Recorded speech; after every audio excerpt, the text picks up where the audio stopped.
कुछ नहीं रही।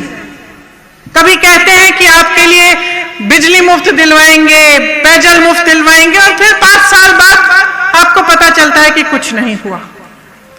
तो एक माहौल बन गया है, मीडियाबाजी बहुत होती है। आप टीवी चलाते हैं, इश्तिहार देखते हैं, तो ऐसे लगता है कि तमाम काम हो चुके हैं आपके प्रदेश में, लेकिन असलियत कुछ और है।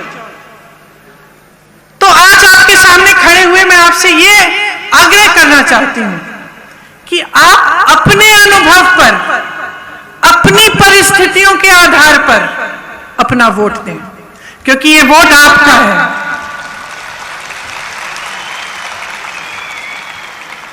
आप समझते हैं कि 5 सालों में किसने आपके लिए क्या किया।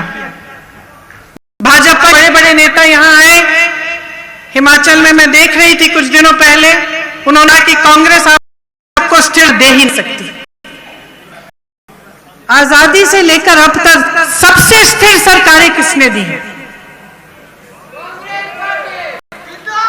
और इस देश में अस्थिरता किसने फैलाई है?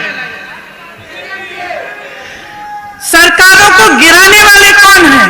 बनी बनाई सरकार, जनता द्वारा चुनी गई सरकार, और पैसों से विधायकों को खरीद कर उसको गिराने वाले कौन हैं? तो सच्चाई क्या है?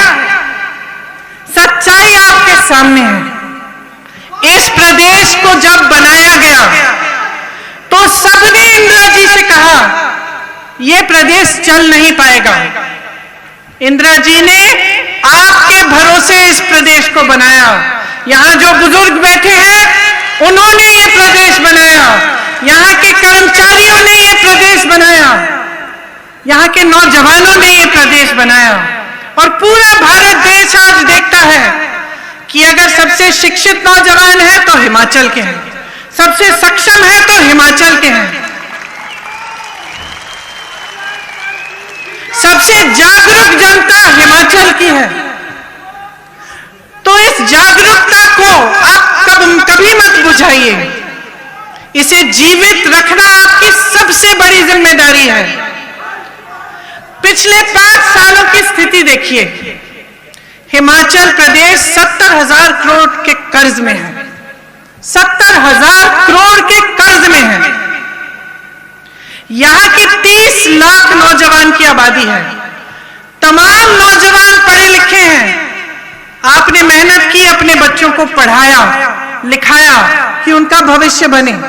ऐसे 30 लाख बच्चे आज हिमाचल प्रदेश में हैं, जिसमें से 15 लाख बेरोजगार पड़े हैं। यहां कितने नौजवान हैं? हाथ उठाइए। अब पिछले 5 सालों में जिस को नौकरी मिली है वो हाथ खड़ा रखे, बाकी नीचे करिए। नहीं मिली ना, नौकरी नहीं मिली। अब आपको बताया जाता है, भाजपा के मेरे ख्याल से मुख्यमंत्री जी ने खुद कहा कि ये जो कांग्रेस वाले कह रहे हैं ये करना संभव ही नहीं है, नौकरी दिलवाना संभव ही नहीं है। लेकिन 63,000 रोजगार, 63,000 सरकारी पद खाली पड़े हैं, 5 सालों से खाली पड़े हैं, और यहां हजारों नौजवान बेरोजगार हैं। पूछिए क्यों? क्योंकि नीयत सही नहीं है। ओपीएस की बात करते हैं, हम किस आधार पे कह रहे हैं कि हम आपको ओपीएस दिलवाएंगे? ये चुनावी जुमला नहीं है। यहां छत्तीसगढ़ के मुख्यमंत्री जी बैठे हैं, बघेल जी, छत्तीसगढ़ में आज ओपीएस लागू है, राजस्थान में लागू है।